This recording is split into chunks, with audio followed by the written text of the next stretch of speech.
régulièrement prendre le café avec sa mère.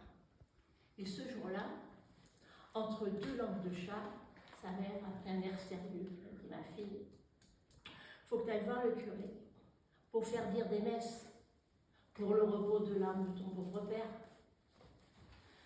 Faudrait pas qu'il reste trop longtemps au purgatoire quand même. Des messes, le curé. La fille, ça lui disait pas grand-chose. Faut dire qu'elle n'allait pas souvent à l'église. Et puis en plus, ça a coûté combien cette affaire? Enfin, ça faisait plaisir à sa mère. Et puis peut-être que ça consolait peut-être un peu aussi le chagrin de la perte du père. Alors elle est allée. Elle est allée jusqu'au presbytère. Elle a tiré la sonnette. Elle a entendu les pas traînants du curé derrière la porte. Quand il a vu, elle a dit, mais qu'est-ce que tu fais là? Pas souvent qu'on te voit ici. Mais pas souvent que je te vois là, laisse non plus. Hein. C'est la mère, elle voudrait que je fasse faire dire des messes pour mon père.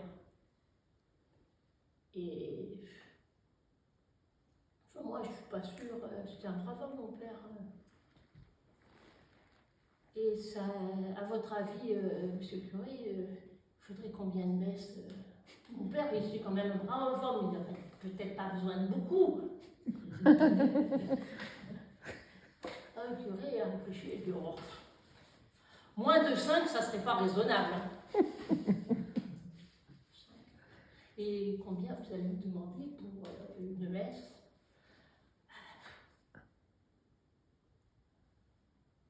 20 francs. Ouais, elle ne connaissait pas les tarifs, mais ça lui a quand même paru cher. 20 francs, 5 messes. Elle a bien essayé de discuter un peu, d'avoir une messe avec 5 messes pour le prix de 4, par exemple. Non, mais le curé, il n'en démordait pas. Hein. Ah, je t'ai dit, 20 francs, 5 messes, c'est le minimum. Si tu en veux plus, c'est possible aussi. Hein. Ah non, bon, pas de la peine. Voilà. Alors la fille, elle avait l'air de réfléchir. Écoute, viens, assieds-toi. Ils sont allés tous les deux. De chaque côté de la table, la fille assise sur un banc, le curé il est resté debout. Est-ce que c'était pour lui faire avaler la pilule amère? Est-ce que c'était pour sceller le marché? On ne saura pas. Mais en tout cas, le curé est allé chercher 2 verres et une bouteille. Il a versé le vin. La fille a regardé le vin, elle l'a pris. La robe, belle couleur. Elle porte des parfums. Elle a bu la première gorgée. Elle a dit, putain, c'est du bon, hein. C'est pas du vin d'ici, ça, le curé. Ah non,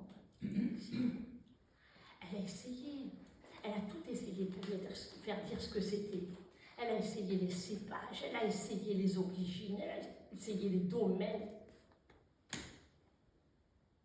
Le curé ne voulait rien dire. Hein. Mais quand même, il fallait quand même résoudre cette affaire. Hein. L'argent était sur la table, il n'allait pas la laisser partir comme ça quand même. Alors, au bout d'un moment, il a dit, écoute, il a pris un air un peu chinois, il a dit, c'est le vin du purgatoire. La fille a regardé le curé, elle a regardé les sous, elle a dit, ça change tout. Hein. Si c'est ça le vin du purgatoire,